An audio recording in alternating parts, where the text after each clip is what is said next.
पिछले 20 मिनट से आ रही भैंसों के रंभाने की आवाज से तंग आकर उर्मिला गुस्से में अपने बिस्तर से उठती है और कमरे की लाइट जलाकर घड़ी की ओर देखती है।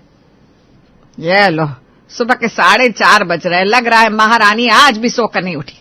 तभी भैंसों ने माँ माँ करके जीना मुश्किल कर रखा है। भैंसों की आवाज से परेशान हो चुकी उर्मिला न आओ देखती है न ताओ, जाकर बहू बबीता के कमरे का दरवाजा खटखटाने लगती है। दरवाजे पर हो रही खटखट की आवाज सुनकर बबीता चौंक कर उठकर बैठती है। हे भगवान, सुबह हो गई, ऊपर से 4:30 बज रहे। अब तो सासू माँ मेरा जीना मुश्किल कर देंगी।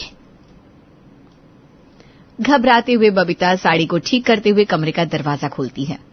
अरे बहू, सुबह के 4:30 बज रहे, ये कौन सा समय होता है बिस्तर छोड़ने का?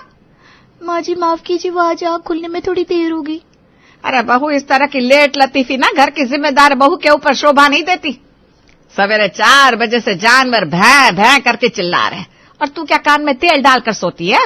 मुझे आवाज आ गई, तुझे आवाज क्यों नहीं आई? वो माँ जी। अब माजी क्या करिए? चल, अब बातें करने में समय खराब मत कर, जल्दी से सबको चारा पानी करा।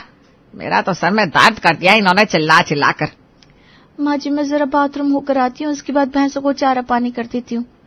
अरे भैया, आधे घंटे में तू फ्री होकर आएगी, तब तक तो ये भैंस भैं भैं करके मेरा दिमाग खाली कर देंगी। कम से कम पानी तो दे जा इनको, फिर जाती रहना बाथरूम।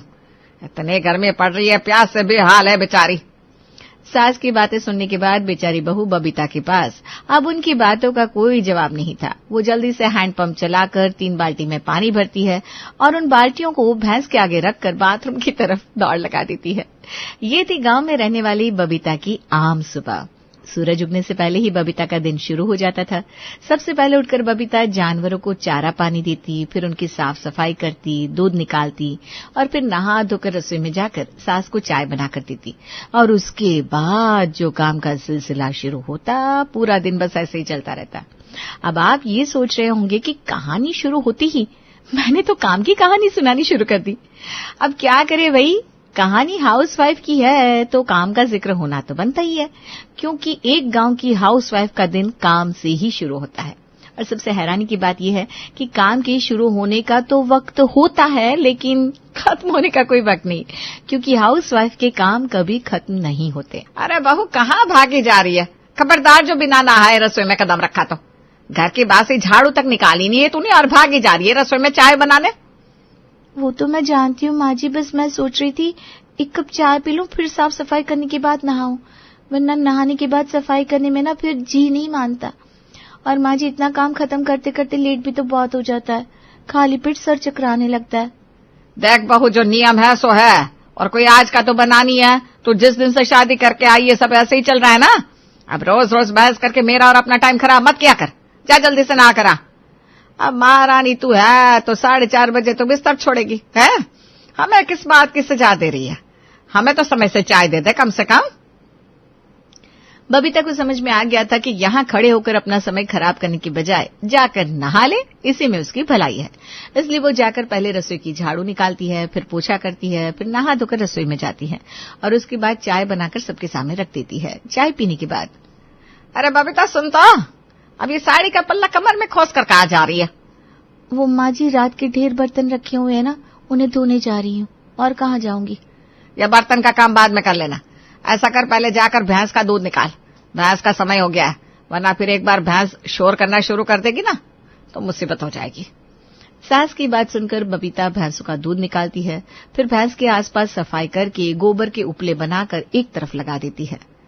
चलो, भैंस का काम तो खत्म हुआ, अब जल्दी से रात के बर्तन साफ कर लूं। ऐसा लगता है पूरी रसोई के बर्तन ही सिंक में जमा कर दिए हैं सबने। दिन भर में 10 बार बर्तन धोकर रसोई में रखकर जाती हूँ, लेकिन ऐसा लगता है थोड़ी देर में सारे बर्तन वापस सिंक में आ जाते हैं। बबीता जल्दी जल्दी बर्तन धोकर रसोई में पहुंचती है और देखती है 6:30 बज चुके हैं। अरे बहू, थोड़ा जल्दी जल्दी हाथ चला ले, बच्चों के टिफिन भी बनाने हैं अभी तुझे। बेचारे रोज दौड़ते भागते स्कूल पहुंचते हैं। जी माँ जी, बना रही हूँ।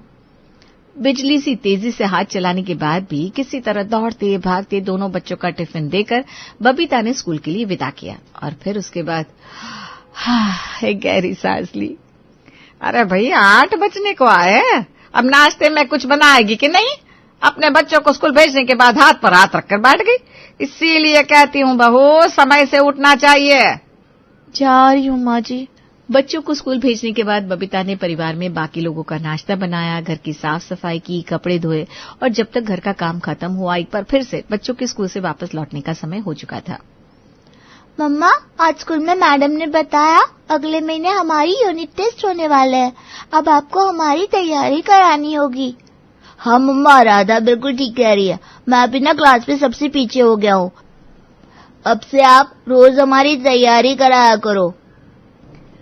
सुबह से काम करते करते दोपहर होगी और अब बच्चों की परीक्षाएं सर पर है तो उनकी किताब में दिमाग खपाओ। मुझसे नहीं होता ये सब। माँ जी, अगले महीने बच्चों की परीक्षा है, दोनों का ट्यूशन लगवा देते हैं। और हाँ, राशन के सामान की भी ना लिस्ट बनाकर रख दी है मैंने। आप राधा के पापा से कहकर मंगवा दीजिएगा। हाँ ठीक है, मंगवा दूंगी। बोलती हूँ मोहन से शाम को बच्चों के लिए कोई ढंग का ट्यूशन पता करे।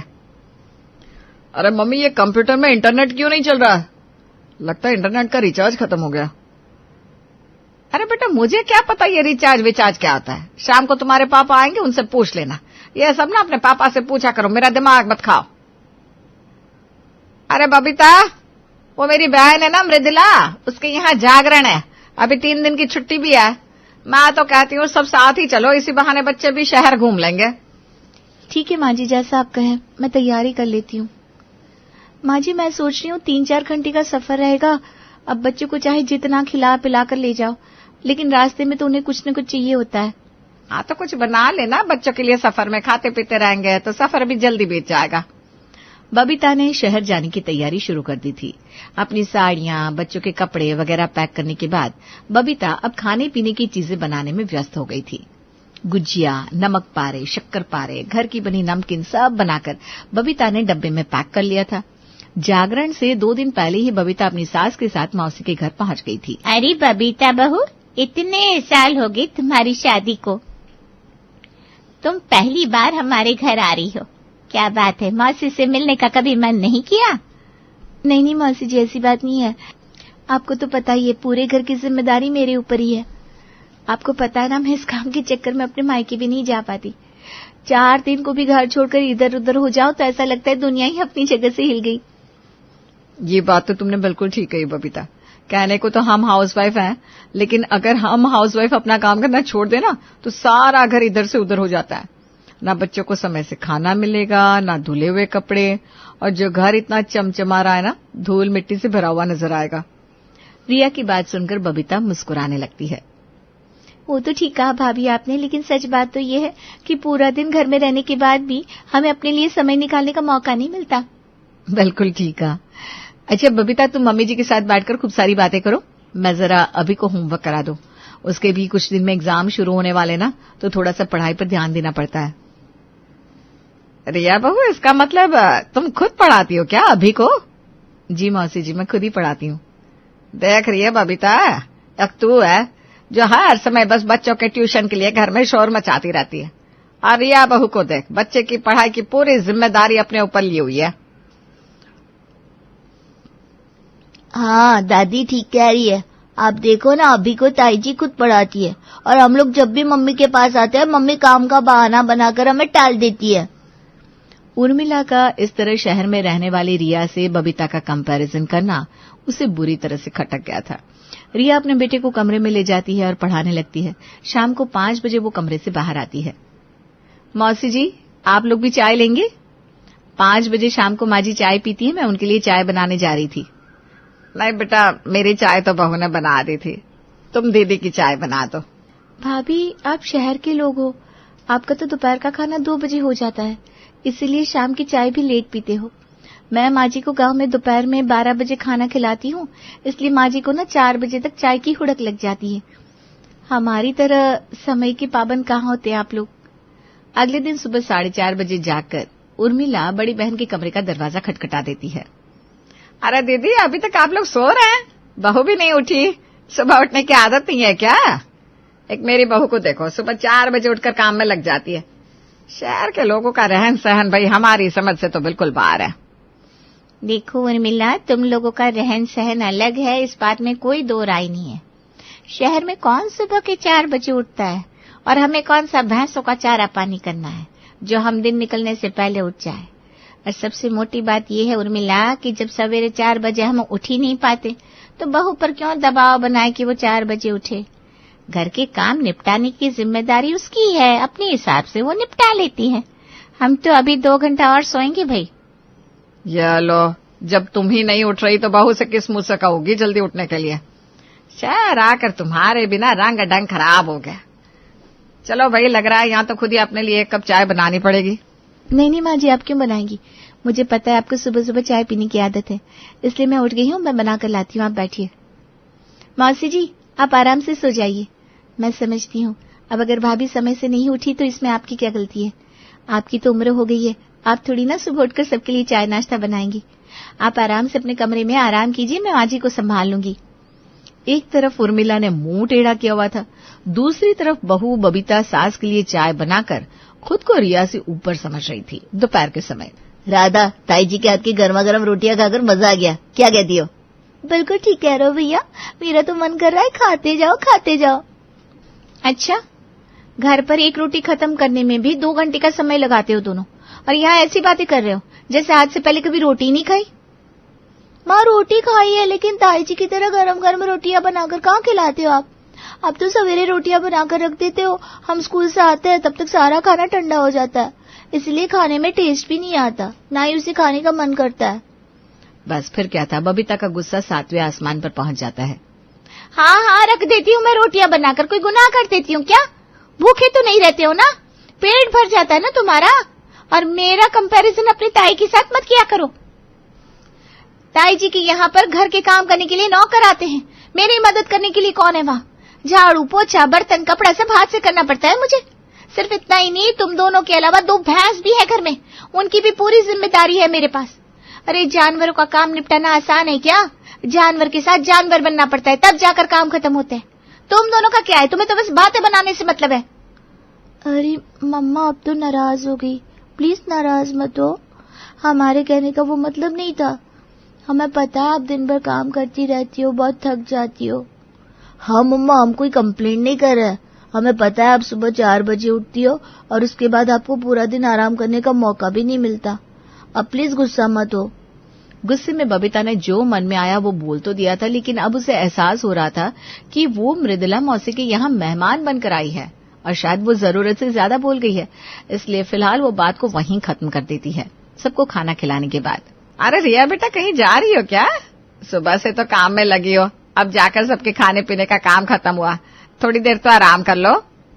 मौसी जी, आप लोग आराम करिए, मैं जरा माँ जी को लेकर अस्पताल तक जा रही हूँ। बेटा, इतनी धूप हो रही है, कहाँ तो धूप में ऑटो रिक्शा के चक्कर काटेगी? अरे शाम को सूरज आएगा, वो ले जाएगा ना दीदी को। ये सब काम आदमियों के भरोसे छोड़ दिया कर। नहीं मौसी जी, इसमें परेशान होने जैसी क्या बात है? और मैं रिक्शा में क्यों ले जाऊंगी माँ जी को? मुझे गाड़ी चलानी आती है, गाड़ी में जाएंगे आराम से। लौटते हुए अभी के स्कूल की फीस भी जमा करनी है, छोटा मोटा सामान भी लाना है बाजार से, तो सब निपटाकर शाम तक लौटती हूँ। आप लोग थोड़ी देर मैनेज कर लोगे ना? हाँ, क्यों नहीं। देख रही है बबीता, बहू हो तो रिया जैसी, बड़ी तेज लड़की है, घर के साथ साथ बाहर के 10 काम भी संभाल लेती है। और हमारे यहाँ तो सब काम बेचारे मोहन के भरोसे, तुझे तो अपने चूल्हे चौके से फुर्सत ही नहीं मिलती। रिया बेटा, डॉक्टर के यहाँ हम लोग कल चले जाएंगे, एक बड़ी जरूरी बात याद आ गई और मुझे लगता है उस बात को करने का यही सही समय है, तो गाड़ी की चाबी रख दे। बबीता और उर्मिला, तुम दोनों भी आओ, सब लोग हॉल में बैठो। मृदुला की बातें सुनकर सभी लोग हॉल में जमा हो जाते हैं। देख उर्मिला, जिस दिन से तू और बबीता बहू आए हो ना, मैं देख रही हूँ बात बात पर कभी तुम तो कभी बबीता अपनी तुलना शहर और खास तौर से रिया से करने लगते हो। देख उर्मिला, बबीता हो या रिया, दोनों ही बच्चियां बहुत मेहनती है, दोनों पूरी मेहनत से लगन से अपने अपने परिवार को संभाल रही हैं। माना कि रिया और बबीता दोनों ही हाउसवाइफ है, लेकिन बबीता गांव में रहती है और रिया शहर में। दोनों की जीवन शैली अलग अलग है और दोनों की जिम्मेदारियां भी अलग है, इसलिए किसी भी मामले में दोनों का कंपैरिजन करना मुझे तो किसी भी मायने में ठीक नहीं लगता। बबीता बहू सुबह 4 बजे उठती है, गाय भैंसों के अलावा पूरे परिवार का ख्याल रखती है। इस बात के लिए बबीता की जितनी तारीफ की जाए उतनी कम है। लेकिन रिया बहू 4 बजे ना उठकर 6:30 बजे उठती है। तो इतना करने से वो किसी भी मामले में बबीता से कम नहीं हो जाती। शहर के लोगों की जीवन शैली अलग होती है। मेरा बेटा ऑफिस से लौटने में ही अक्सर लेट हो जाता है। उसके बाद उसे खाना देना, सवेरे की तैयारी करना, सोते सोते अक्सर उसे 11-12 बज जाते हैं। और फिर जब मेरी बहू रात में इतना लेट तक काम करती है तो मैं कैसे उम्मीद कर सकती हूँ कि वो सवेरे 4 बजे उठकर बैठ जाए। रही बात बच्चों को खुद से पढ़ाने की या गर्मा गर्म फुलके खिलाने की, तो बबीता बहू, तुम्हें भी खुद को किसी मामले में कम समझने की जरूरत नहीं है। रिया के पास सिर्फ घर और बच्चे की जिम्मेदारी है और तुम्हारे पास घर के अलावा जानवरों की भी।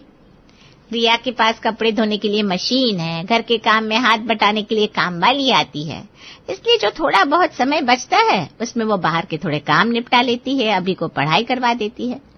वहीं बबीता पूरा दिन घर के कामों में उलझी रहती है, तो उसके पास कहाँ से बाकी काम करने या बच्चों को पढ़ाने के लिए समय बचेगा। अगर तुमने बच्चों का ट्यूशन लगाया भी है तो उसमें कोई बुरी बात नहीं है। रहने दो दीदी, आप तो बिना बात ही सर चढ़ा रही हो बहू को। अरे घर का काम ये लोग नहीं करेंगे तो कोई और करने आएगा क्या? पूरा दिन घर में तो रहती है, कौन सा नौकरी बजाने के लिए बाहर जाना होता है जो थकान हो जाएगी। देख उर्मिला, ये तेरी नौकरी वाली बात ना मुझे सही नहीं लगी। अरे आदमी ऐसी बातें करे तो फिर भी समझ में आता है, तू तो औरत होकर औरत का दुख नहीं समझ रही।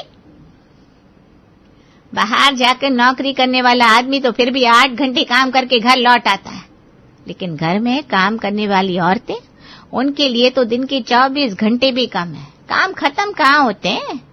उर्मिला, बात बात पर अपनी बहू को नीचा दिखाना बंद कर दे। तू भी तो सारी उम्र हाउसवाइफ थी ना। हाउसवाइफ का जीवन कितना कठिन होता है, क्या हम औरतें भी ये बात समझने से इनकार कर सकते हैं? मृदुला की बात सुनकर बबीता और उर्मिला दोनों सर झुकाए बैठी हुई थी।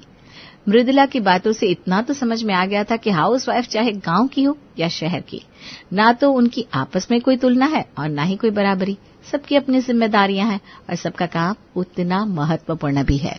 ननद और भाभी का रिश्ता जो हमेशा खटपट और नोक झोंक से भरा होता है, लेकिन जब यही नोक झोंक और खटपट हद से ज्यादा बढ़ जाए तो इन्हें झेलने वाला भी एक दिन परेशान हो ही जाता है। हम आज आपके लिए एक ऐसी ही किरदार सलोनी की कहानी लेकर आए हैं, जिसकी ननद ने चिक चिक करके उसका जीना दुश्वार कर दिया है। लेकिन सलोनी भी आखिर ये कब तक सहेगी? कभी ना कभी तो वो भी अपनी ननद पर मुड़कर पलटवार जरूर करेगी। तो चलिए देखते हैं। अरे भाभी, कितनी देर लगेगी नाश्ता लाने में? आपको पता है ना मुझे कॉलेज जाने में देर हो रही है। हाँ, ला रही हूँ। खुद तो हर रोज तैयार होकर टेबल पर नाश्ता करने बैठ जाती है। अरे मुझे भी तो सुबह सुबह ऑफिस जाना होता है, लेकिन इससे कभी ये नहीं होता कि किचन में जाकर भाभी की हेल्प करवा दूं। जब देखो तब ऑर्डर चलाती रहेगी। भाभी, अरे ला रही हूं भाई। सलोनी टेबल पर नाश्ता लगाती है। ये क्या, आज भी आपने नाश्ते में सैंडविच बना दिया? अरे कभी तो कोई ढंग का खाने के लिए बना दिया करो। देखो उर्वशी, मुझे सुबह सुबह ऑफिस जाना होता है और सबके लिए लंच भी बनाकर जाना होता है, इसलिए मेरे पास ब्रेकफास्ट बनाने के लिए ज्यादा टाइम नहीं बचता। अच्छा, ब्रेड में जो आलू भरकर आपने सैंडविच बनाया है, उसी आलू को भरकर आलू का पराठा बना देती तो क्या टाइम अलग लगता? पराठे को बेलने और सेकने में बहुत टाइम लगता है। अगर पराठे बनाने बैठती ना तो बहुत लेट हो जाती। तुम्हारे पास एटलीस्ट ब्रेकफास्ट करने का टाइम तो है, मेरे पास तो वो भी नहीं है। मम्मी जी, मुझे देर हो रही है, मैं ऑफिस के लिए निकल रही हूँ। सलोनी ऑफिस के लिए निकल जाती है। उर्वशी शाम को कॉलेज से आकर आराम से हॉल में बैठकर अपने फोन में रील्स देख रही होती है, लेकिन जैसे ही उसे सलोनी के घर के अंदर आने की आवाज आती है, वो तुरंत अपना फोन टेबल पर रखकर बुक रीड करने लगती है। और सलोनी जैसे ही वहां पर आती है, आज आपको ऑफिस से आने में कुछ ज्यादा ही देर नहीं होगी? रास्ते में ट्रैफिक कितना था, 1 घंटे के रास्ते में भी घर आने में 2 घंटे लग जाते हैं। अच्छा, मैं भी तो कॉलेज से आती हूँ। मेरे कॉलेज से आते टाइम तो कोई ट्रैफिक नहीं होता।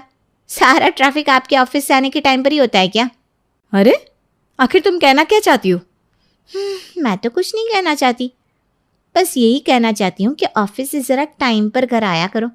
ऑफिस जाकर तो आप यही भूल जाती हो कि संभालने के लिए यहाँ पर आपका एक घर भी है, भैया ऑफिस से आने वाले हैं, माँ अभी तक भूखी बैठी है, लेकिन आपको तो किसी बात का होश ही नहीं है। अच्छा, तो क्या इस घर में सिर्फ मैं अकेली रहती हूँ? मैं ऑफिस से आने में लेट हो गई तो क्या हुआ? तुम तो घर टाइम पर आ गई थी ना, तो आज सबके लिए खाना तुम बना देती। मुझे पता था आप सारी बात घुमा फिरा कर मुझ पर ही ले आओगी। अरे खाना बनाने को तो मैं बना सकती थी, लेकिन मैं आपकी आदत खराब क्यों करूं? और वैसे भी कॉलेज से आने के बाद मुझे कॉलेज का बहुत काम होता है, और आप तो ऑफिस से आने के बाद फ्री रहती हो, तो आने के बाद खाना तो बना ही सकती हो ना। मैंने खाना बनाने के लिए तो कुछ कहा ही नहीं था, सारी बात तो तुमने शुरू की। वैसे भी चाहे मुझे ऑफिस से आने में लेट हो जाए या जो भी हो, काम तो सारा मुझे ही करना है ना। उर्वशी की बातों से सलोनी को बहुत गुस्सा आ रहा था, लेकिन वो अपना मूड खराब करने के लिए उससे बहस नहीं करना चाहती थी, इसलिए वो चुपचाप वहां से चली जाती है। अगले दिन, अरे अरे, आज तो संडे है, आज इतनी तैयार होकर कहाँ जा रही हो? आज तो आपके ऑफिस की छुट्टी भी है। हाँ जानती हूँ, याद है संडे है, मेरे ऑफिस की छुट्टी है। जब पता है तो फिर कहाँ जा रही हो? कम से कम आज तो घर पर रहकर घर को थोड़ा संभाल लो। देखो उर्वशी, तुम ना सुबह सुबह मेरा मूड खराब मत करो। मेरी फ्रेंड को बेटी हुई है, उसे अस्पताल में मिलने के लिए जा रही हूँ। और बात रही काम की, तो सबके लिए नाश्ता और दोपहर का खाना मैंने बना दिया है, तो तुम्हें इतना परेशान होने की कोई ज़रूरत नहीं है। अच्छा, खाने की टेंशन नहीं है, लेकिन घर की सफाई की तो टेंशन है ना। अब तो हर रोज़ ऑफिस के लिए निकल जाती हो, लेकिन घर की हालत देखिए, इतने टाइम से घर में डीप क्लीनिंग नहीं हुई। वैसे तो मैं ही ये काम कर देती, लेकिन आज मुझे असाइनमेंट बनाने के लिए प्रियंका के घर जाना है, तो आप ना घर ज़रा टाइम से आ जाना और सारा घर अच्छे से साफ़ कर देना। कल धूल की वजह से बार बार छींके आ रही थी मुझे। हाँ ठीक है, कर लूँगी मैं घर आकर सब कुछ साफ, तुम कोई तकलीफ मत लेना। मैं तो वैसे भी असाइनमेंट बनाने के लिए निकल रही हूँ ना। सलोनी अपनी फ्रेंड से मिलने के लिए अस्पताल चली जाती है और वहाँ उर्वशी अपना बैग उठाकर घर पर झूठ बोलकर अपने बॉयफ्रेंड से मिलने के लिए कैफ़े चली जाती है। कितनी देर कर दी यार तुमने आने में, कब से तुम्हारा वेट कर रहा हूँ। सॉरी, वो ना आते हुए भाभी से बात करने लगी तो उसमें ही देर हो गई। आज संडे है, लेकिन आज भी उनके पैर घर पर नहीं टिके। आज भी घर से निकलने के लिए बहाने बनाने लगी। बोलने लगी मेरी फ्रेंड को बेटी हुई है तो हॉस्पिटल में उससे मिलने जा रही हूँ। अरे तो क्या हो गया उर्वशी, अब तुम्हारी भाभी को जॉब की वजह से वैसे भी कहीं जाने का टाइम तो मिलता नहीं होगा, संडे मिला है तो चली गई होंगी। उनकी ना ज़्यादा साइड मत लो, मुझे अच्छी तरह पता है वो घर के काम से बचने के लिए ऐसा करती हैं। जॉब की वजह से वैसे भी वो घर को सही से संभाल नहीं पाती, और जिस दिन छुट्टी होती है उस दिन तो घर से गायब ही हो जाती है। अरे यार, तुम यहाँ पर मुझसे मिलने आई हो या अपनी भाभी की बुराई करने आई हो? छोड़ो ना इन बातों को। वो दोनों कैफे में बैठकर बातें कर रहे थे। उसी वक्त उर्वशी की भाभी फ्रेंड से मिलकर हॉस्पिटल से बाहर आती है और हॉस्पिटल से निकलते ही उसकी नज़र सामने सीधी कैफे पर पड़ती है। अरे ये तो सलोनी है और ये इसका फ्रेंड मयंक। अब समझ में आया, ये इसका फ्रेंड नहीं बॉयफ्रेंड है। तभी बार बार जब इसका कॉल आता है तो उठकर अपने कमरे में चली जाती है। सलोनी झांक कर कैफे के अंदर देख रही थी कि उर्वशी की नज़र अपनी भाभी पर पड़ती है। अरे यार, ये तो सलोनी भाभी है, ये यहाँ पर कैसे आ गई? अगर इन्होंने मुझे तुम्हारे साथ देख लिया ना तो ये अंदर ही आ जाएंगी। चलो मैं निकलती हूँ, शादी के बारे में तुम मुझे कॉल करके बता देना, मुझे मम्मी से भी बात करनी है। ओके। उर्वशी घर आती है। थोड़ी देर बाद सलोनी भी घर आ जाती है। जैसे ही उर्वशी सलोनी को देखती है तो सलोनी उसे तिरछी नजरों से देखने लगती है। अरे आप मुझे ऐसे क्यों देख रही हो, क्या हो गया? मुझे क्या होगा, मुझे ऐसा लगा कि आज मैंने तुम्हें हॉस्पिटल के पास वाले कैफे में देखा, और मुझे तो ऐसा भी लगा कि मैंने तुम्हारे दोस्त मयंक को भी देखा। देखो कुछ बातें तो मम्मी जी को बता दो, इससे पहले कि वो तुम्हारे लिए कहीं और रिश्ता ढूंढना शुरू कर दे। वैसे भी मम्मी जी तुम्हारी शादी के बारे में तो सोच रही है। क्या सच में? हाँ सच में, मेरा काम तो तुम्हें बताने का था, बाकी तुम खुद समझदार हो। अच्छा मैं बात थक गई हूँ, मैं अपने कमरे में जा रही हूँ। सलोनी की बात सुनकर उर्वशी की तो सिट्टी पिट्टी गुम हो जाती है। वो तुरंत अपने कमरे में जाकर मयंक को फ़ोन लगाती है। अरे अब तो तुम अपने घर वालों से मेरे लिए बात कर लो, मेरी मम्मी ने तो अब मेरे लिए रिश्ते देखने भी शुरू कर दिए हैं। तुम अपनी मम्मी की चिंता मत करो, उनसे मैं बात कर लूँगा। और बात रही मेरी मम्मी की, तो मम्मी ने तो साफ साफ कहा है, अगर लड़की को घर का काम करना आता होगा तभी उससे तेरी शादी करवाऊंगी, पर तुम्हें तो घर का कोई काम करना आता नहीं। देखो तुम्हारे घर वालों से बात तो मैं कर लूँगा, लेकिन मेरी मम्मी शादी के लिए तभी मानेंगी जब तुम्हें घर का हर एक काम अच्छे से करना आ जाएगा। वो हर एक काम का टेस्ट लेंगी, इसलिए अभी से अपनी प्रैक्टिस करनी शुरू कर दो, वरना शादी होनी तो बहुत मुश्किल हो जाएगी। नहीं, मैं कल से ही घर का सारा काम सीख लूँगी, भाभी को कोई काम करने ही नहीं दूंगी, सारे काम अब मैं खुद करूँगी। तुम्हारी मम्मी को तो इम्प्रेस करके रहूँगी। ये हुई ना बात। चलो अब तुम सो जाओ, मुझे सुबह जल्दी ऑफिस जाना है। Good night. सलोनी की बात सुनकर तो उर्वशी के पहले ही तोते उड़ चुके थे, लेकिन अब मयंक की बात सुनकर तो उसकी हवा और टाइट हो जाती है। जो उर्वशी कभी सुबह के 8 बजे से पहले उठती नहीं थी, वो सुबह सुबह 5 बजे सारे घर की सफाई में लग जाती है और उसके बाद किचन में सबके लिए नाश्ता भी बनाने लगती है। सलोनी अपने रोज़ के टाइम पर सबके लिए नाश्ता बनाने आती है तो वो उर्वशी को किचन में देखकर हैरान रह जाती है। अरे उर्वशी, तुम आज इस टाइम किचन में क्या कर रही हो? और ये कढ़ाई में क्या बना रही हो तुम? आज तो सुबह सुबह घर भी बिल्कुल साफ लग रहा है। कमाल है, कल मैंने घर साफ किया और अभी तक गंदा ही नहीं हुआ। अरे नहीं भाभी, वो आज ना मेरी आँख जल्दी खुल गई थी तो मैंने सोचा पहले सारे घर की सफाई कर दूँ, उसके बाद सबके लिए नाश्ता बना दूंगी। क्या तुम्हारी तबीयत तो ठीक है ना? जो लड़की अपने लिए कभी एक कप चाय भी नहीं बनाती, वो आज सबके लिए नाश्ता बना रही है। आज सूरज कहीं पश्चिम से तो नहीं उग गया? अरे ऐसा कुछ भी नहीं है भाभी, मैंने सोचा आप रोज़ ऑफिस जाती हो, सुबह सुबह आपको कितना काम हो जाता है, तो बस आपकी हेल्प करने के लिए मैंने ये सब कर दिया। और वैसे भी ना मुझे अब घर का काम सीखना है, मुझे अभी तक कुछ भी करना नहीं आता। आज पहली बार सबके लिए पोहे बनाए हैं, आप टेस्ट करके बताओ ना कैसा बना है। अच्छा ठीक है, लाओ दिखाओ। उर्वशी अपनी भाभी को पोहा टेस्ट करवाती है। पोहा खाते ही सलोनी का मुंह बन जाता है। अरे ये क्या बना दिया तुमने? इसका टेस्ट तो बहुत ज़्यादा अजीब है, किसी चीज़ का फ्लेवर ही नहीं आ रहा। ऐसा लग रहा है बस तुमने तेल में पोहे को फ्राई कर दिया। इस पोहे को तो अब कोई नहीं खाएगा, और अगर गलती से तुमने सबको ये पोहा खिला दिया ना तो बस सुबह सुबह तुम्हें लेक्चर सुनने को मिल जाएगा। मैंने आज नाश्ते के लिए छोले भिगो कर रखे थे कि सुबह सबके लिए छोले भटूरे बनाऊंगी, लेकिन अब तुम्हें खाना बनाना सीखना है तो मेरी जगह तुम छोले भटूरे बना दो। लेकिन मुझे तो बनाने नहीं आते। अरे बनाना तो तुम्हें पोहा भी नहीं आता, पर फिर भी कोशिश की ना। हाँ, तुम्हारी कोशिश नाकाम हो गई, लेकिन कोशिश नहीं करोगी तो सीखोगी कैसे? चलो मैं तुम्हें रेसिपी बताती हूँ, वैसे ही बनाना। अच्छा ठीक है भाभी। सलोनी उर्वशी को छोले भटूरे की रेसिपी बताती है। समझ गई ना कैसे बनाने हैं? हाँ भाभी समझ गई। अच्छा सुनो, छोले भटूरे के साथ थोड़ी लस्सी भी बना लेना, मैंने दही जमा कर रखी है। अब तुम सबके लिए नाश्ता बना ही रही हो तो मैं जाकर रेडी हो जाती हूँ, आज थोड़ी जल्दी ऑफिस चली जाऊंगी। आज पहली बार इस तरह उर्वशी को काम का ऑर्डर देकर सलोनी के मन को बहुत खुशी मिलती है। उर्वशी पूरे 1.5 घंटे तक किचन में लगकर परेशान होकर सबके लिए छोले भटूरे और लस्सी बनाती है। इतनी गर्मी में किचन में काम कर करके उसकी हालत खराब हो जाती है। डाइनिंग टेबल पर, अरे वाह, आज तो कमाल ही हो गया जो हमारे लिए उर्वशी ने नाश्ता बनाया है। क्या बात है, सब ठीक तो है ना? अरे क्या भैया, आप तो ऐसे कह रहे हो जैसे मैं कभी कुछ काम ही नहीं करती। हाँ नहीं करती, इसीलिए तो शॉक्ड हो रहा हूँ। मम्मी। क्या मम्मी? ठीक ही तो बोल रहा है वो।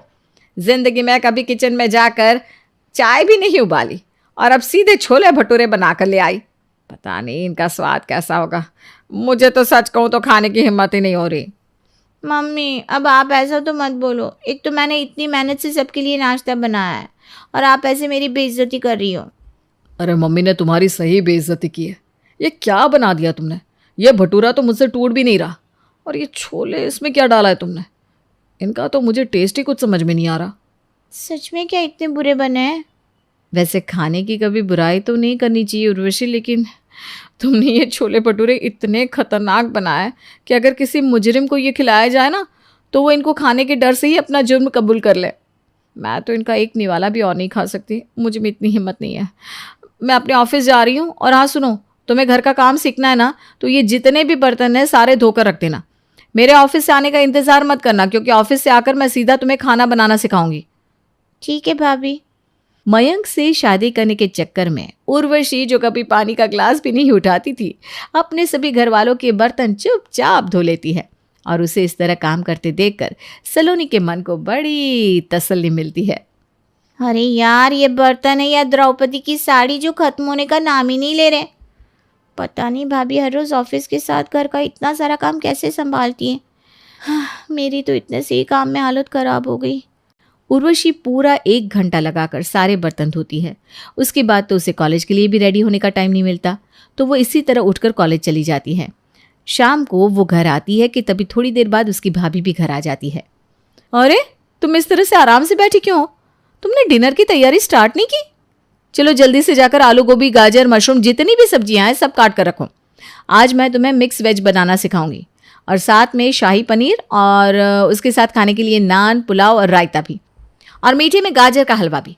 जाकर गाजर घिसनी शुरू कर दो। क्या इतना सारा खाना? किसी की शादी है क्या?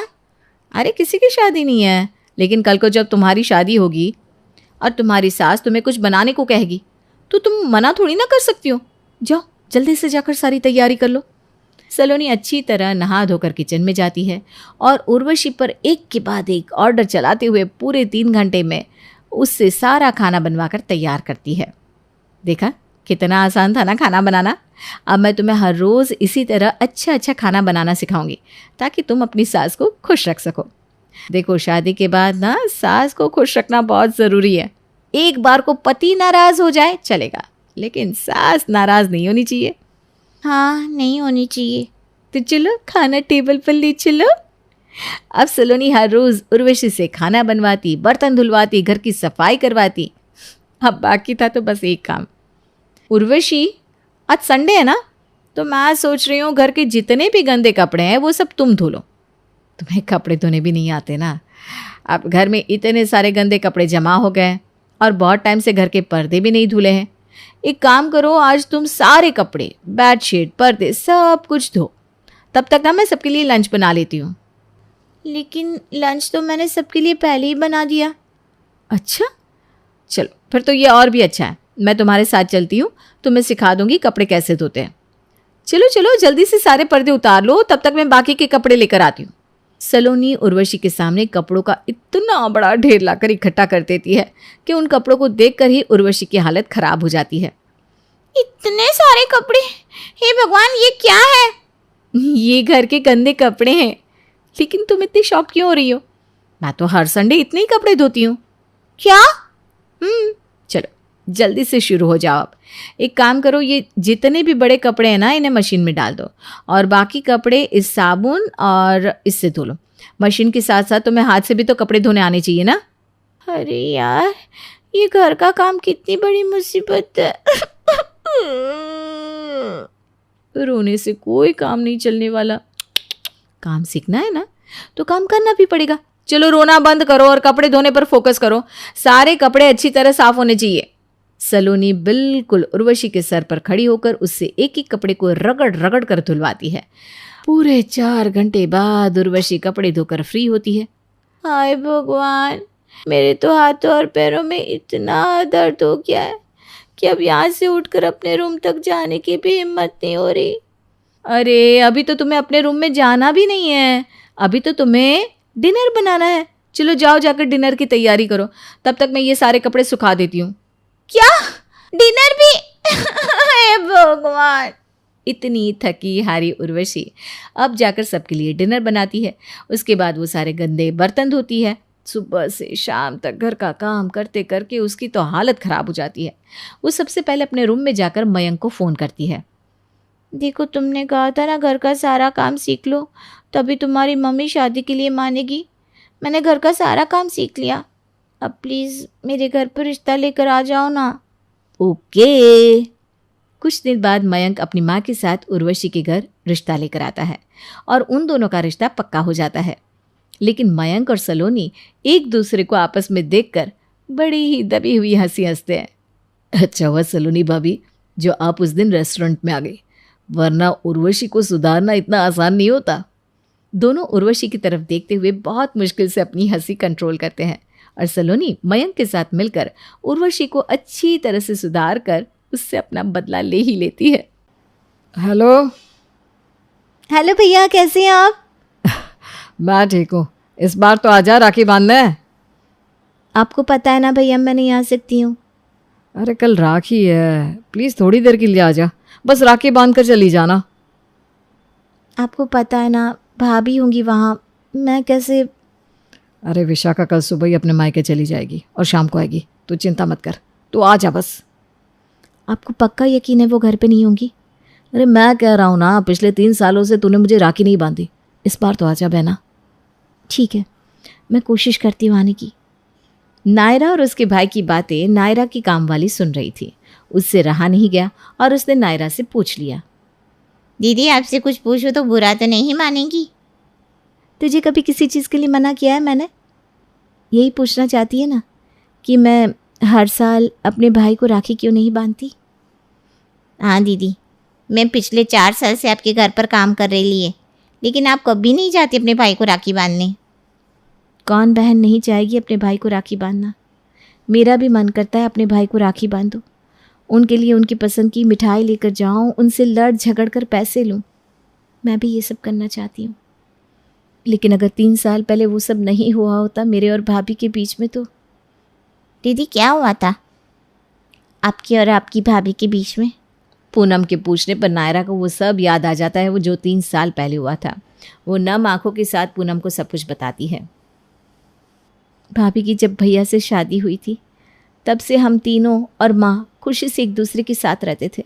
मैं बहुत खुश थी कि मुझे सहेली जैसी भाभी मिली है, और विशाखा भाभी भी मुझे अपनी छोटी बहन की तरह ही रखती थी। क्या हुआ, यूँ ऐसे मुंह क्यों लटका हुआ है? कुछ नहीं, हमारे कॉलेज में फंक्शन होने वाला है और मुझे साड़ी पहन कर जाना है। जो सबसे अच्छी साड़ी पहनेगा उसे पहला इनाम मिलने वाला है। फिर तो तू रहने ही दे, ना तुझे साड़ी पहननी आती है ना तेरे पास इतनी कोई अच्छी साड़ी होगी, है ना?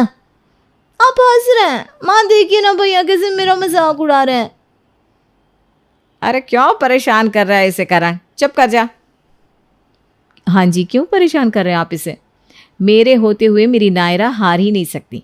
नायरा तुम मेरी साड़ी पहन कर जाना। नीनी भाभी, वो आपकी शादी की इतनी कीमती और महंगी साड़ी हैं, मैं कैसे पहन सकती हूँ? अरे तो क्या हुआ, तुम भी मेरी कितनी कीमती ननद हो। अगर मेरी छोटी बहन मांगती तो क्या मैं मना करती? तुम वही पहन कर जाना, ठीक है? और तुम चिंता मत करो, मैं तुम्हें तैयार कर दूंगी। सच भाभी? हाँ क्यों नहीं, मैं तुम्हें ऐसा तैयार करूंगी कि तुम ही जीतोगी। हम सब एक साथ बहुत खुश थे। विशाखा भाभी के आने से हमारा परिवार पूरा हो गया था, लेकिन फिर माँ और भाभी के बीच में हल्की हल्की तकरार होना शुरू हो गया। वो दोनों कभी कभी छोटी छोटी बातों पर लड़ना शुरू कर देते थे। मैंने कहा था कि दूध को ढक कर रखो, देखो अब कर दिया ना नुकसान, पूरा का पूरा दूध फट गया। लेकिन माँ जी आप मुझे सुना रही हैं, इसमें मेरी क्या गलती है? दूध गर्म था तभी तो मैंने उसे बाहर रखा था। हाँ लेकिन तुम्हें ध्यान तो रखना चाहिए ना कि दूध को अच्छे से ठंडा होने के बाद फ्रिज में भी रख दो। माँ जी इस बात का ध्यान आप भी तो रख सकती थी, आप भी तो यही थी ना। बस तुमसे बहस कर लो, काम तो तुमसे कुछ होता नहीं। आपके साथ भी यही बात है ना, आपसे कहाँ काम होता है? देखा तो करण कैसे जवाब दे रही है मुझे ये। माँ रहने दो ना, भाभी की गलती नहीं है। अब दूध फट गया तो फट गया, मैं पनीर बना दूंगी, कोई बात नहीं। आप दोनों मत लड़िए प्लीज़। हाँ माँ, क्यों आप दोनों छोटी छोटी बातों पर लड़ती रहती है? अब तो नायरा की भी शादी होने वाली है, आप दोनों के बीच वो नहीं आएगी सुलह करवाने।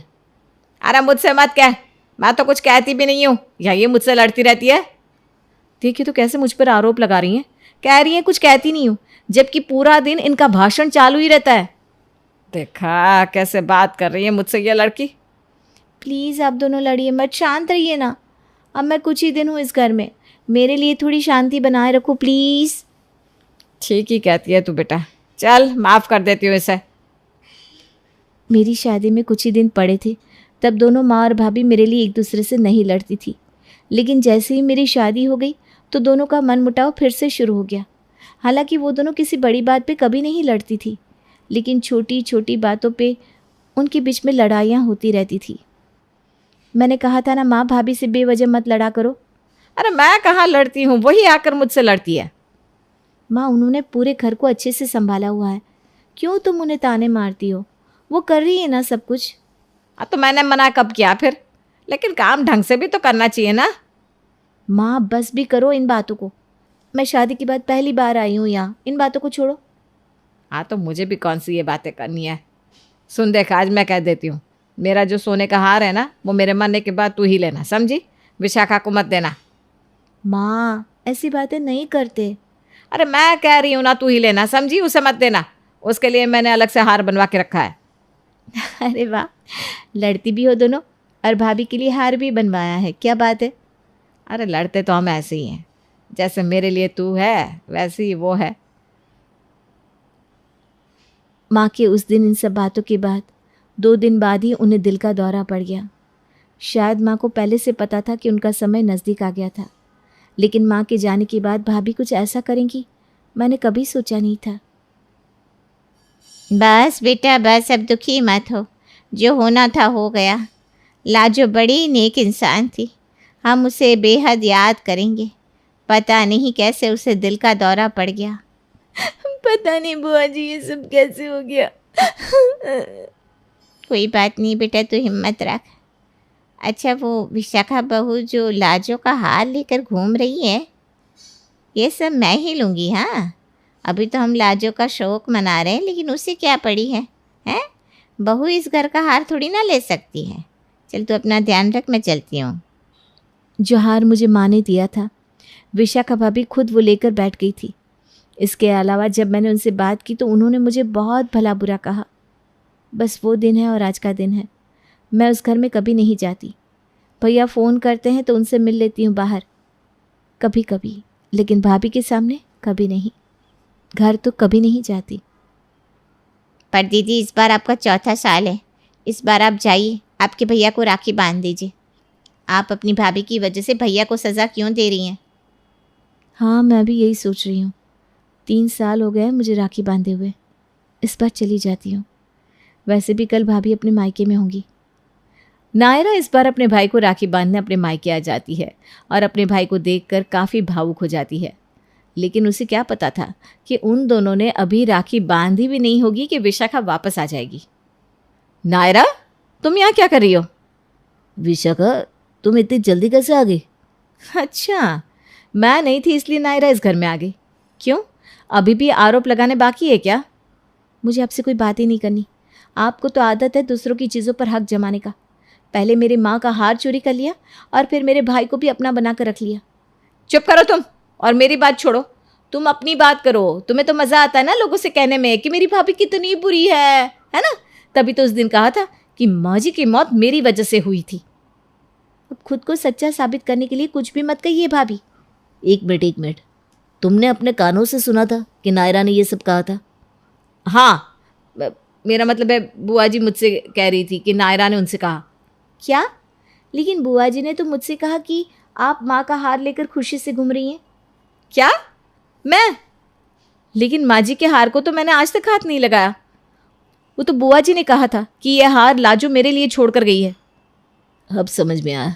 बुआ जी ने उस हार के चक्कर में तुम दोनों के बीच दीवार खड़ी कर दी और तुम दोनों ने कभी एक दूसरे से बात करने की कोशिश भी नहीं की। हे भगवान, मुझे पहले ही समझ जाना चाहिए था कि बुआ जी इतना मीठा क्यों बोल रही थी। तभी उन्होंने मुझसे माँ जी की अलमारी की चाबी मांगी थी, लेकिन मैंने उन्हें दी नहीं। हमने इतने साल यूं ही बेवजह गुस्से और नफरत में बिता दिए, सिर्फ एक गलतफहमी की वजह से। भाभी, मुझे माफ़ कर दीजिए। मैंने भी आपसे कभी सच जानने की कोशिश नहीं की। गलती मेरी भी है। मैंने अपनी छोटी बहन जैसी ननद की बात पर विश्वास ना करके गैरों की बात पर विश्वास किया। मुझे माफ़ कर दो नायरा। एक मिनट रुको तुम। विशाखा अपनी सास का वही हाल ले आती है और नायरा को देती है। ये लो, ये तुम्हारी राखी का तोहफा है, तुम्हारे भाई और माँ जी की तरफ से। आज मेरी ननद की राखी है पूरे 4 साल बाद। आओ नायरा, अपने भाई को राखी बांधो। भाभी, अगर रिश्तों को निभाना है तो अपने रिश्तों पर विश्वास करें। गैरों की बातों में आकर अपने परिवार को ना तोड़ें। मोहन के घर में सब कुछ बहुत अच्छा चल रहा था। उनकी बेटी सोनी अपने भाई अमित की शादी के लिए बहुत खुश थी। सोनी को अपनी नई भाभी प्रिया के आने का बेसब्री से इंतजार था।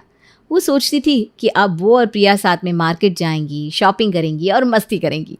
लेकिन सोनी की दोस्त नेहा उसे भड़काने की कोशिश करती है। क्या बात है, आजकल तुम बहुत ज़्यादा खुश हो। तुम्हें मालूम तो है मेरे भाई की शादी होने वाली है और मेरी भाभी आएगी। हाँ, तो इसमें क्या है, वो तो सभी की भाभियाँ आती है। तेरी भाभी कौन सी स्पेशल है? निया, तुम देखना, प्रिया भाभी के आने के बाद ना भाभी और मैं कितनी मस्ती करेंगे, रोज घूमने जाएंगे। एक भाभी ही तो होती है जिससे ननद अपने मन की बात कर पाती है। सोनी, इतना खुश मत हो यार। अभी तुझे पता नहीं, अक्सर शादी के बाद भाई लोग बदल जाते हैं। क्या पता भाभी कैसी होगी, क्या पता तेरे भाई को तेरे ही खिलाफ कर दे। क्या बकवास कर रही हो नेहा, मेरे भैया ऐसे नहीं है, वो कभी नहीं बदलेंगे। और मेरी भाभी भी बहुत अच्छी है, वो ऐसा कुछ भी नहीं करेंगी। ठीक है, लेकिन ध्यान रखना, कभी कभी ना भाभी के आते ही भाई की प्रायोरिटी बदल जाती है। बस तू अपनी आंखें खुली रखना ताकि तुझे सच्चाई दिख सके। तुम बस देखती जाओ, ऐसा कुछ भी नहीं होगा। मेरी भाभी पूरे परिवार को एक साथ लेकर चलेगी। हाँ, वो तो तेरी भाभी के आने के बाद पता चल ही जाएगा। उसके बाद बात करते हैं, तब पता चलेगा कौन कितने पानी में है। अमित की शादी के बाद प्रिया का स्वागत धूमधाम से होता है। पूरा परिवार प्रिया को अपने घर का हिस्सा मानता है। सोनी भी बहुत खुश है और प्रिया के साथ समय बिताने के लिए हमेशा तैयार रहती है। प्रिया बेटा, आज से यह घर तुम्हारा है। तुम जैसे चाहो वैसे यहाँ रह सकती हो। तुम्हें बहू नहीं, बेटी बनाकर लाए हैं हम। धन्यवाद माँ जी, मैं बहुत खुश हूँ इस परिवार का हिस्सा बनकर।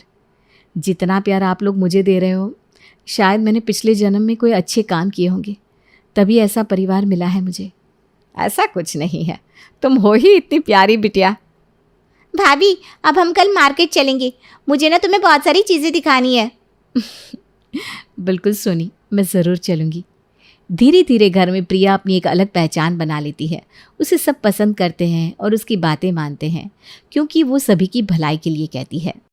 प्रिया बेटा, तुम्हारे हाथ के बने खाने का तो जवाब ही नहीं है। सच में तुम्हारे हाथ में जादू है। हाँ बहू, सच में तुम्हारे हाथों में बहुत स्वाद है। अरे होगा क्यों नहीं, मैं चुन के लाई हूँ अपनी बहू को। लाखों में एक है हमारी प्रिया। थैंक यू माँ जी, पापा जी। इस घर में सब ऐसे ही मुस्कुराते रहे, मेरी तो बस यही ख्वाहिश है। अरे बस बस मम्मी पापा, कितनी तारीफ करोगे भाभी की। देखो वो कैसे शर्माए जा रही है, अब बस भी करो। एक दिन सुबह के नाश्ते में प्रिया ने आलू के पराठों की जगह बेसन के चीले बनाए थे। ये देखकर माधुरी से टोकती है। उस समय सोनी घर पर नहीं थी। अरे ये क्या प्रिया, तुमने ये क्या बनाया है? तुम्हें बताया था ना मैंने कि नाश्ते में क्या बनाना है, फिर तुमने ये क्यों बनाया? माँ जी, ये बेसन के चीले हैं। ये बहुत पौष्टिक होते हैं और सुबह के हिसाब से हल्का होता है, ताकि पूरा दिन अच्छे से सभी लोग काम कर पाए और शरीर को भी अच्छे पोषक तत्व मिल जाए। वो तो सही है बहू, पर हमारे यहाँ सुबह नाश्ते में हमेशा आलू के पराठे बनते हैं, ये पता है ना तुमको। अब देखो सबके नाटक होंगे इसको खाने में। जी पापा, लेकिन आलू के पराठे ऑयली होते हैं, रोज़ खाने से सेहत खराब हो सकती है, इसीलिए मैंने चीले बनाए हैं। अब इससे सेहत का ध्यान रखूंगी, तभी तो मेरा परिवार हमेशा खुश और हेल्दी रहेगा ना। सुनिए प्रिया, इतना कह रही है तो खा कर देखते हैं। वैसे बहू ने हमारे लिए अच्छा सोच कर ही तो बनाया है, एक बार खा कर तो देख लें। अरे वाह, बहुत बढ़िया बहू, ये चीले तो वाकई में बहुत टेस्टी है। तुम तो सच में अन्नपूर्णा हो, जो भी बनाती हो उसमें स्वाद आ जाता है बहू। सच में प्रिया, ये तो बहुत स्वादिष्ट है। अब से तुम रोज़ नाश्ते में यही बनाना। मेरी बहू बहुत समझदार है, इसको सबकी हेल्थ की कितनी चिंता है। माँ जी, आप लोग खुश रहोगे, अच्छे रहोगे तो मुझे भी तो खुशी होगी ना। उसी समय सोनी भी वहाँ आ जाती है और चीले देखकर उसका दिमाग खराब हो जाता है। ये क्या बना है नाश्ते में? आलू के पराठे कहाँ हैं? और तुम जानती हो ना, मुझे सुबह सुबह सिर्फ वही खाना होता है। मुझे नहीं पता, मेरे लिए आलू के पराठे बना दो। सोनी देखो, आज मैंने चीले बनाए हैं, सबको बहुत पसंद आया है। तुम खाकर देखो, तुमको भी अच्छे लगेंगे। वैसे भी रोज़ रोज़ आलू के पराठे सेहत के लिए अच्छे नहीं होते। मुझे नहीं खाने कोई चीले विले, मैं आलू के पराठे ही खाऊंगी। मुझे आलू के पराठे बनाकर दो, वरना मैं कुछ नहीं खाऊंगी। सोनी, समझ में नहीं आता तुम्हें? बहू कह रही है ना कि ये अच्छे है तो यही खाओ। हाँ सोनी, चीले खा कर तो देखो, सच में अच्छे बने हैं। तुम आलू के पराठे भूल जाओगी। मैं भूखी रह लूंगी पर ये नहीं खाऊंगी। सोनी अब प्रिया से नाराज़ हो जाती है। लेकिन कुछ दिन बाद अमित, प्रिया और सोनी एक साथ मार्केट जाते हैं। वहाँ सोनी को थोड़ा अच्छा लगता है। भैया, मैंने मम्मी के लिए एक साड़ी लेने का सोचा है। काफ़ी वक्त से मम्मी के लिए कुछ नहीं लिया ना। अरे वाह सोनी, ये तो बहुत अच्छा सोचा तुमने। मैं भी माँ जी के लिए एक साड़ी ले लेती हूँ। वैसे भी मैंने उनको आज तक कोई गिफ्ट नहीं दिया। ठीक है, तुम दोनों माँ के लिए साड़ी ले लो, मैं भी देखूँ माँ को किसकी साड़ी पसंद आती है। अरे भैया, ये भी कोई पूछने की बात है? हाँ, आज तक मम्मी ने कभी मेरी पसंद फेल की है क्या? अरे लेकिन बेटा, इस बार तेरा कंपटीशन तेरी भाभी से है। तो क्या हुआ, जीतूंगी तो मैं ही। देखते हैं। तीनों मार्केट से वापस घर आते हैं और प्रिया और सोनी दोनों अपनी पसंद की हुई साड़ी गिफ्ट कराकर माधुरी को लाकर देते हैं। मम्मी जल्दी से गिफ्ट खोलो और बताओ किसका गिफ्ट बढ़िया है। अच्छा अच्छा ठीक है, पहले मुझे देखने तो दो। चलो पहले मैं सोनी का गिफ्ट खोल लेती हूँ। अरे वाह सोनी बेटा, तेरी साड़ी तो बहुत सुंदर है। सोनी तुम तो सच में बहुत सुंदर साड़ी लाई हो, लेकिन अब प्रिया की साड़ी भी देख लूं। जी माँ जी, आपके पास ऐसी कोई दूसरी साड़ी नहीं होगी? अरे वाह, बनारसी साड़ी! प्रिया तुमने तो मुझे सच में खुश कर दिया। मैं सोच ही रही थी कि एक ऐसी साड़ी लूंगी। सच में मेरी बहू की पसंद ना लाजवाब है। तुम बिल्कुल वही साड़ी लाई हो जो मुझे कब से चाहिए थी। माँ जी मैं बहुत खुश हूँ कि आपको मेरी पसंद अच्छी लगी, क्योंकि मैंने पहली बार आपके लिए कुछ लिया है। थोड़ा सा डर भी लग रहा था कि पता नहीं आपको पसंद आएगी या नहीं।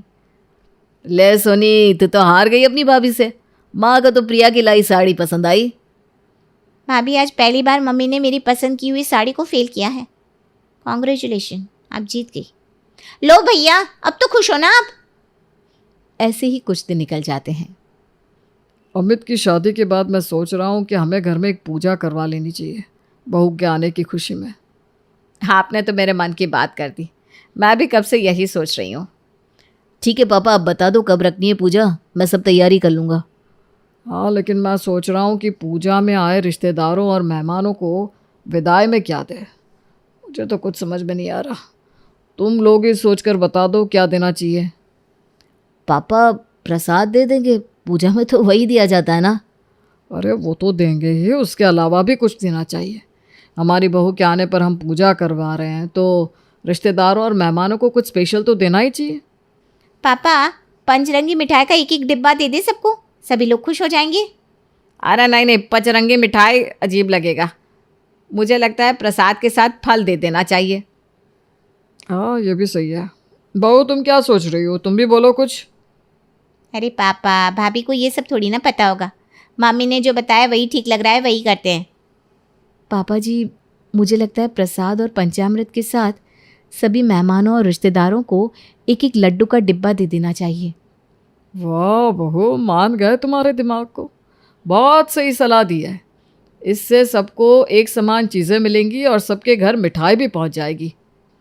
सच में मैं बहुत खुश नसीब हूँ कि मुझे तेरे जैसी सर्वगुण संपन्न बहू मिली। देख सोनी, सीख कुछ अपनी भाभी से। हाँ, अब तो आप सभी को भाभी की हर बात सही लगती है। न जाने भाभी ने सब पर ऐसा कौन सा जादू कर दिया है जो सब भाभी के हाँ में हाँ मिला देते हैं। मेरे अपने परिवार वाले अब मेरी बात अनसुनी कर देते हैं, जैसे मेरी कोई इज्जत ही नहीं है इस घर में। सोनी को लगता है कि अब उसकी कोई इज्जत नहीं करता। वो अपनी भाभी से नाराज़ रहने लगती है और इसी बीच में वो नेहा से मिलने जाती है। यार नेहा, तूने सच्ची कहा था। अब मुझे लगता है सच में मेरा भाई बदल गया है, वो मेरी कोई बात ही नहीं सुनता। मैंने कहा था ना तुझे, ये भाभियाँ होती ही ऐसी हैं। थोड़ा सा मौका मिले तो परिवार में सबको अपने साइड कर लेती है। हाँ यार, अब घर में किसी को मेरी ना कोई बात पसंद आती है ना मैं खुद। क्या करूँ, भाभी के आने से पहले घर में सब मेरी बात माना करते थे, लेकिन अब कोई नहीं सुनता मेरी। सोनी तू हार मत मान, अब तू अपनी भाभी की वैल्यू सबके सामने गिरा दे, ताकि हर कोई बस तुझे समझे, तेरी बात माने। समझी पागल? सही कहा तूने नेहा। अगर मुझे घर में अपनी वैल्यू वापस लानी है तो मुझे भाभी की वैल्यू कम करनी होगी। देख तू अब मैं क्या करती हूँ। भाभी को दिखाने का वक्त आ गया कि ये मेरा मायका है। सोनी अपनी योजना के अनुसार अपने भाई और भाभी के बीच लड़ाई करवाने की कोशिश करती है। वो किचन में जाकर प्रिया से कहती है, भाभी मम्मी ने मुझसे कहा है कि आपसे किचन का थोड़ा काम सीख लूँ। आप क्या कर रही है यहाँ पर? कुछ नहीं, मैं तो ब्रेड पकोड़े बना रही थी। मुझे भाभी और भैया की लड़ाई करवानी है तो कुछ अलग करना होगा। क्या करूँ? हाँ, मैं भाभी से ये काम ले लेती हूँ, उसके बाद आएगा मज़ा। क्या सोच रही हो सोनी? कुछ नहीं भाभी, आप छत से कपड़े ले आइए, बारिश आने वाली है शायद, तब तक ये पकोड़े मैं तल लूँगी। ठीक है सोनी, लेकिन संभल कर करना। हाँ ओके भाभी।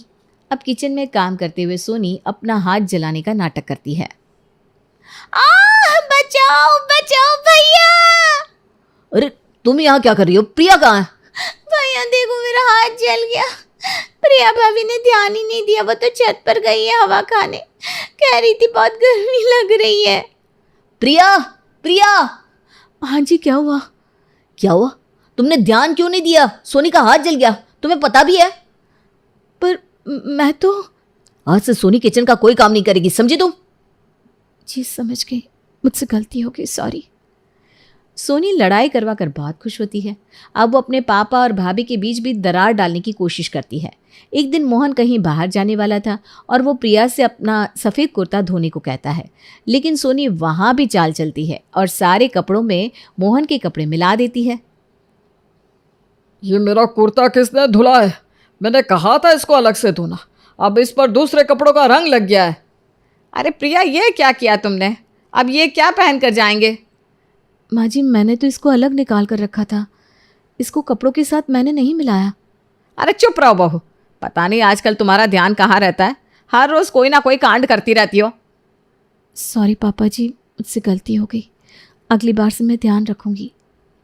एक दिन प्रिया किचन में खाना बना रही थी, तभी मौका पाकर सोनी दाल में 1 चम्मच एक्स्ट्रा नमक डाल देती है और जब सब टेबल पर साथ में बैठकर खाना खाते हैं तब माधुरी को दाल में नमक तेज लगता है। बेटा जरा दाल तो टेस्ट करना। ये दाल किसने बनाई है? कितना तेज नमक डाला है इसमें? दाल तो मैंने ही बनाई है, लेकिन मैंने चेक किया था, नमक उसमें ठीक था। तो क्या भैया और मम्मी झूठ बोल रहे हैं? मैं बहुत दिनों से देख रही हूँ, तुम्हारा ध्यान कहाँ रहता है बहू? अब तुमसे कोई काम ठीक से क्यों नहीं होता?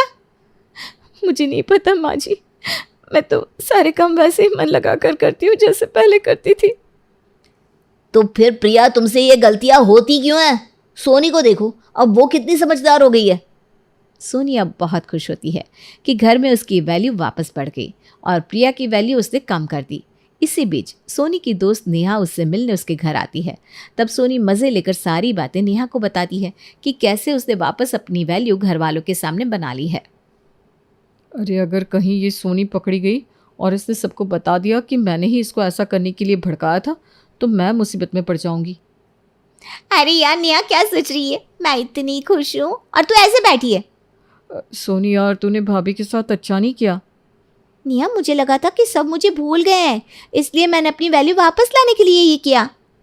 पर सोनी ये सही नहीं है, तुम्हें अपनी भाभी के साथ ऐसा नहीं करना चाहिए था। सोनी को नेहा की बात समझ में नहीं आती।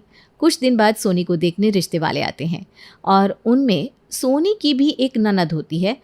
वो भी सोनी से उसी तरह बात कर रही थी जैसे सोनी अपने भैया और भाभी से शादी के समय करती थी। तभी सोनी की सास और उसके ननद अपनी अपनी पसंद की साड़ी सोनी को देते हुए उससे पूछते हैं कि उसको किसकी साड़ी ज़्यादा पसंद आई। ये कैसा धर्म संकट है?